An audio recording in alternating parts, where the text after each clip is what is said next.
Hello viewers, வணக்கம் and welcome to my channel நம்ம வீட்டு ஸ்பெஷல். இன்னைக்கு நம்ம என்ன பார்க்க போகிறோம் அப்படின்னா, நம்ம இன்னைக்கு வாழைப்பூவை எப்படி சுத்தம் பண்ணுறது அப்படிங்கிறத நம்ம இன்னைக்கு பார்க்க போகிறோம். அதுக்காக நான் இன்னைக்கு ஒரு மீடியம் சைஸ் வாழைப்பூ எடுத்து வச்சுருக்கேன். இப்போ வாழைப்பூவை க்ளீன் பண்ணுற போகிறதுக்கு முன்னாடி ஒரு பாத்திரத்தில் கொஞ்சமாக நல்ல தண்ணி எடுத்து வச்சுக்கோங்க.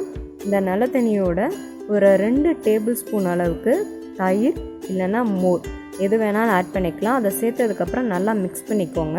இது எதுக்காக நம்ம எடுத்து வச்சுருக்கோம் அப்படின்னா, நம்ம சுத்தம் பண்ணதுக்கப்புறம் வாழைப்பூவை இந்த மாதிரி தயிர் இல்லைன்னா மோர் கலந்த தண்ணியில் போட்டு வச்சாதான் நம்மளோட வாழைப்பூ கருக்காகாமல் இருக்கும், இல்லைன்னா கலர் சேஞ்ச் ஆயிரும். அதுக்காக தான் இந்த தண்ணியை முதலையே நம்ம ரெடி பண்ணி வச்சுக்கணும்.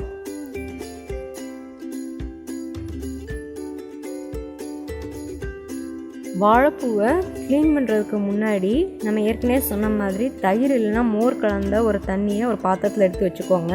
அதே மாதிரி இன்னொரு பக்கம் ஒரு பிளேட் எடுத்து வச்சுக்கோங்க. இது எதுக்காக அப்படின்னா, வாழைப்பூவிலேருந்து உள்ளுக்குள்ளே அந்த நரம்பு மாதிரி ஒரு பகுதியை நம்ம எடுத்து வெளியில் வச்சுருவோம். அது சமையலுக்கு யூஸ் பண்ணக்கூடாது. அதை தனியாக எடுத்து ஒதுக்கி வைக்கணும் அப்படிங்கிறதுக்காக தான் அந்த தட்டை வச்சுருக்கேன். இப்போ பார்த்தீங்கன்னா வாழைப்பூவோட அந்த நுனிப்பகுதியை இந்த மாதிரி கையால் எடுத்தோம் அப்படின்னா அந்த வாழைப்பூவில் இருக்க இதழ் தனியாக பிரிஞ்சு வரும். அந்த பிரிஞ்சு வர வாழைப்பூ இதழை தனியாக எடுத்து வச்சுருங்க. அது நம்ம சமையலுக்கு தேவையில்லை. அது பார்த்திங்கன்னா உள்ளுக்குள்ளே ஃப்ரெஷ்ஷான வாழைப்பூ இருக்கும். இப்போ அந்த மேல் வாழைப்பூவோட இதழை மட்டும் தனியாக எடுத்து வச்சுருங்க. அந்த மேல் இதழை எடுத்ததுக்கப்புறம் நம்ம உள்ளே இருக்கிற வாழைப்பூ எடுக்கிறதுக்கு ரொம்ப ஈஸியாக இருக்கும். இந்த மாதிரி கையை கொஞ்சம் அழுத்தம் கொடுத்து அப்படியே எடுத்தோம் அப்படின்னா அந்த வாழைப்பூ எல்லாம் ஈஸியாக வந்துடும். இதே மாதிரி ஒவ்வொரு இதழாக பிரித்து எடுத்தோம் அப்படின்னா உள்ளுக்குள்ளே வாழைப்பூ நமக்கு கிடைக்கும். இப்போ இந்த வாழைப்பூவை ஒன்றா தனியாக எடுத்து நம்ம சுத்தம் பண்ணணும். ஃபஸ்ட்டு நான் உங்களுக்கு ஒரு பூ எடுத்து சுத்தம் பண்ணி காட்டுறேன். இப்போ பார்த்தீங்கன்னா இந்த வாழைப்பூவில் கீழே ஒரு சின்ன ஓவல் ஷேப்பில் கண்ணாடி மாதிரி ஒரு பிளாஸ்டிக் மாதிரி அந்த பார்க்கவே நல்லா டிரான்ஸ்பரண்ட்டாக தெரியும். அந்த சின்ன இதழ் அது நமக்கு தேவையில்லை. அதை தனியாக எடுத்துடணும். அதை தனியாக எடுத்து ஒதுக்கி வச்சுருங்க. அதை சமையலுக்கு யூஸ் பண்ணக்கூடாது. அதுக்கப்புறமா அந்த வாழைப்பூக்கு நடுவில் ஒரு நரம்பு மாதிரி இருக்கும்.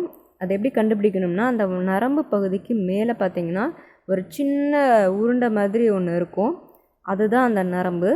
அதையும் தனியாக எடுத்துடணும். இதையும் நம்ம சமையலுக்கு பயன்படுத்தக்கூடாது.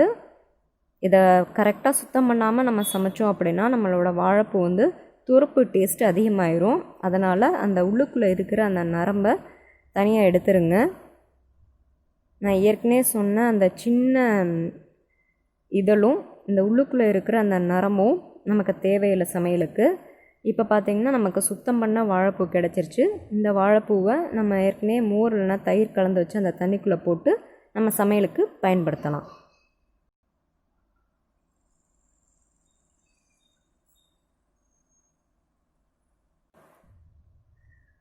மறுபடியும் இன்னொரு தடவை செஞ்சு காட்டுறேன்.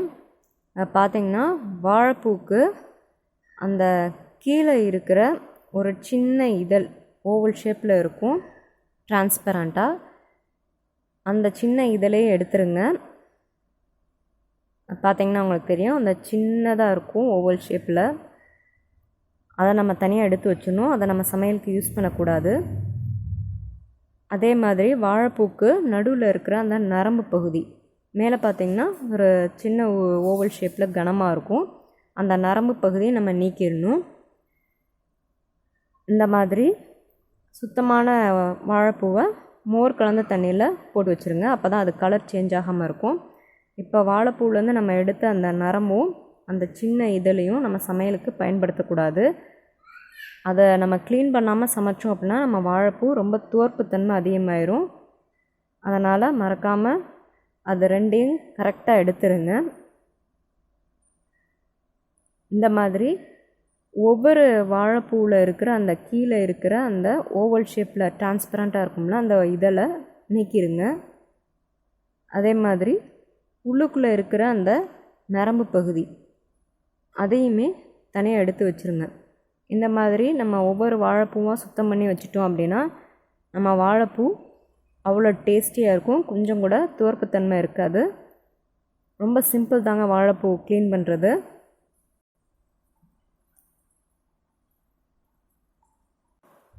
இதே மாதிரி வாழைப்பூவில் இருக்கிற எல்லா இதழும் ஒன்றா எடுத்து வாழைப்பூவை உள்ளுக்குள்ளே இருக்கிற அந்த நரம்பையும் அந்த சின்ன இதழையும் எடுத்துட்டோம் அப்படின்னா நம்மளோட வாழைப்பூ சமையலுக்கு ரெடி ஆயிருங்க.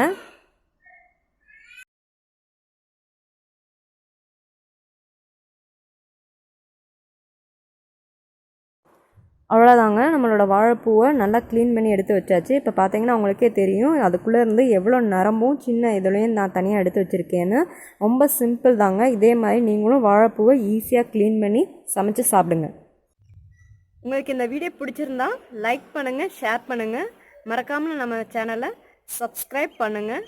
நன்றி, வணக்கம்.